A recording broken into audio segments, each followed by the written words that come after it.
Hi guys! Christmas party po namin ng mga kaibigan namin dito sa Singapore.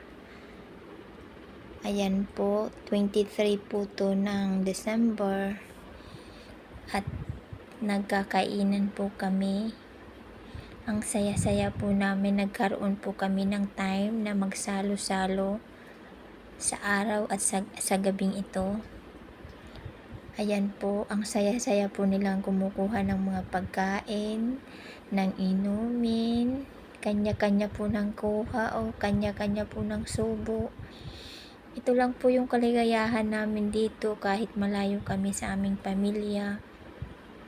Kailangan din po naming ma-celebrate yung Christmas po.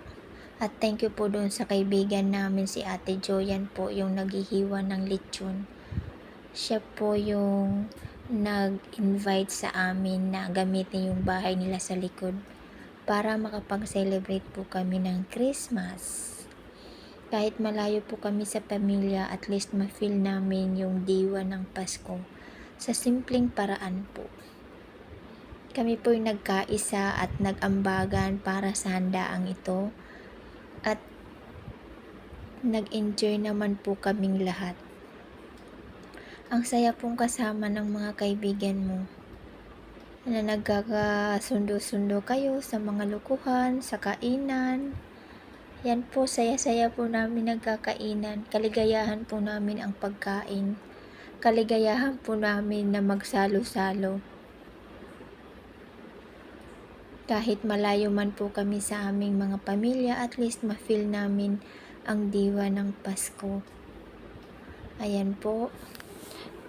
Kain dito, kain doon. Lahat po kami dito, isang ano lang po kami, grupo dito. Magkakapit bahay po kami dito sa Singapore. Tapos po, ibang ang dami po naming handa. Kanya-kanya ng luto. Tapos nag-order po kami ng lechon ulo. Picture dito, picture doon. Ayan po, yung isa nga may hawak pa na aso. Ayan po, karga-karga niya po yung alaga na aso. Lahat kami dito may alaga na aso. Grupo po yan ng mga helpers na may alagang aso po. Nakaka-enjoy din po kahit papaano. Kahit malayo sa pamilya, medyo naaaliw din po kami. Ala po, kain dito, kain doon. Ang saya-saya. Yan po yung nag-green si Ate Jo po yan. Siya po yung nag-bake nung lechon ulo.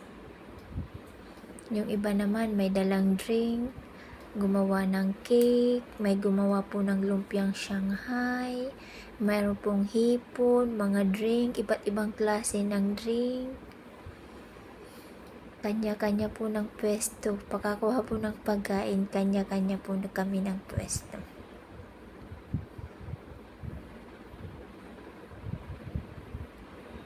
Ang dami naming handa po guys. At ang saya guys, kahit sa maliit na paraan lang, sa simpleng paraan lang po, naging masaya po kami sa isang napakaiksing oras na na-celebrate namin yung Pasko. Kanya-kanya po ng subo, kanya-kanyang kuha ng video dahil gusto namin magkaroon ng remembrance, magkaroon ng memory. Kaya po yung iba kumakain, yung kabila hawak ang cellphone para po mag-video din po at ma-save sa kanilang mga cellphone yung kainan po namin. Ayan po si Ate Jo, yung naka-green.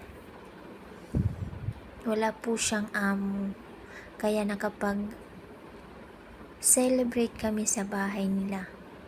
Kanya-kanya po ng paalam sa kanilang mga amo, buti na lang at nakakaintindi rin yung mga amo namin kahit papaano pinayagan kami na makapag-banding, magsama-sama. Kasi kung nag-iisa ka lang guys sa kwarto mo tapos Pasko, ang lungkot. Kaya hanggat maaari gumagawa kami ng way na magkasama-sama.